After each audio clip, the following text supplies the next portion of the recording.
All right, ready to jump into Tanzania. We're going to deep dive using this Wikipedia article, kind of like a cheat sheet for you.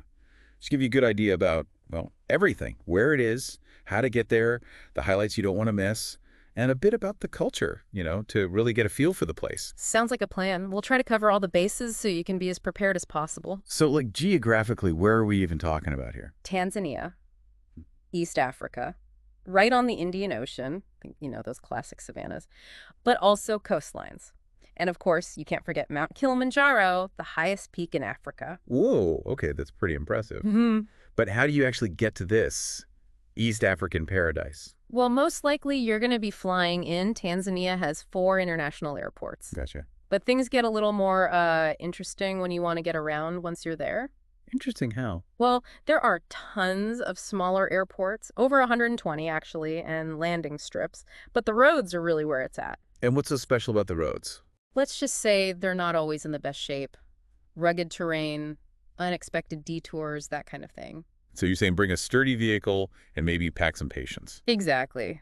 But hey, for the real adventurous types out there, you can always try driving the Cairo-Cape Town Highway. Goes right through Tanzania. Oh, wow. Now that's what I call a road trip. But I have to imagine a lot of people are thinking safari when they think of Tanzania. Right.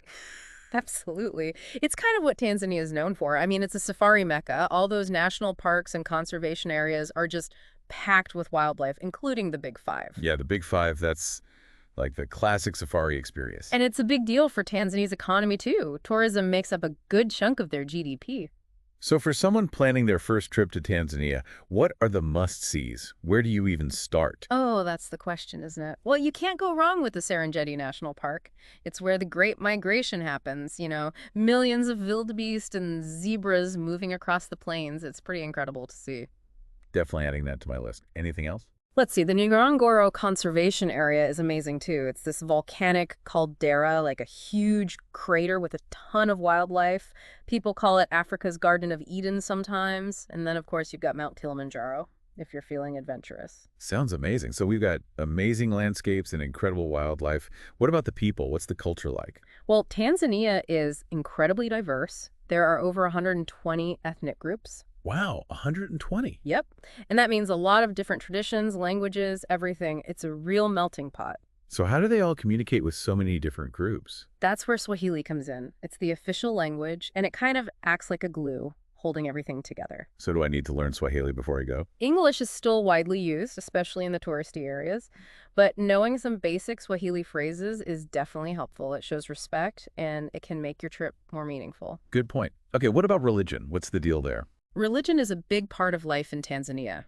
You'll find a mix of faiths, mostly Christianity, but also significant Muslim and animist populations, especially in Zanzibar. So there's like a blend of traditions and beliefs kind of adding to that whole cultural tapestry we were talking about. Exactly. It all comes together to create a really unique experience for visitors.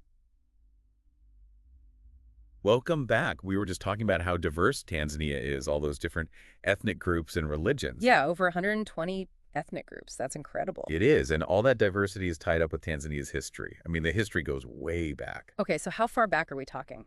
Think like really far back. Yeah. Some of the oldest archaeological sites in the world are in Tanzania. Oh, seriously? Yep.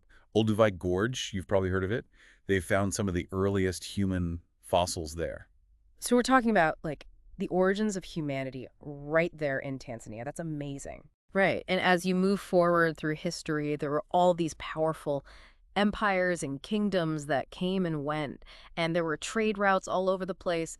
Tanzania was connected to, like, the whole world. So Tanzania wasn't isolated or anything. It was playing a role in global trade even back then. Yeah, especially the coastal areas like Zanzibar. It was a hub for spices, ivory, things like that. Of course, there was the slave trade, too, which is a dark part of history. Right. A reminder that history isn't always pretty. Definitely not. And then, of course, there was colonialism. Like a lot of Africa, Tanzania got caught up in that whole scramble for Africa thing. So who colonized Tanzania? It was actually the Germans first. And there was a lot of resistance from the Tanzanian people during that time. Makes sense. I wouldn't want to be colonized either. Yeah, after World War I, the British took over, so it was another whole era of colonial rule. So when did Tanzania finally get its independence? That was in 1961. Well, Tanganyika, the mainland part, got its independence then. A few years later, it merged with Zanzibar to become the United Republic of Tanzania. Okay, so a brand new country ready to make its mark. What happened next? Well, it was all about nation building, figuring out their identity, all the things that go with starting a new country. And Julius Nyerere, the first president, he was a pretty important figure. She had this vision of African socialism. African socialism, interesting. What did that look like in practice?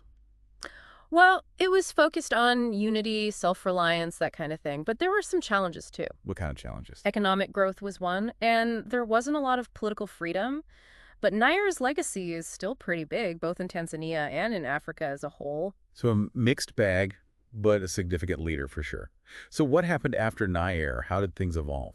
Things started to change towards the end of the 20th century. Tanzania, like a lot of African countries, started moving towards a multi-party democracy. So a shift away from that one-party system. Yeah, but it was gradual. There were reforms and new political parties started to emerge. But the CCM, the party that Nair founded, they were still a big force, right? Oh yeah, they were still in power.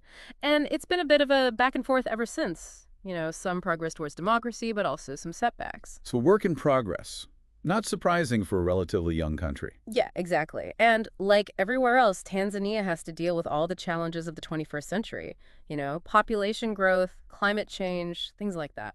So it sounds like Tanzania is at a crossroads, trying to balance its history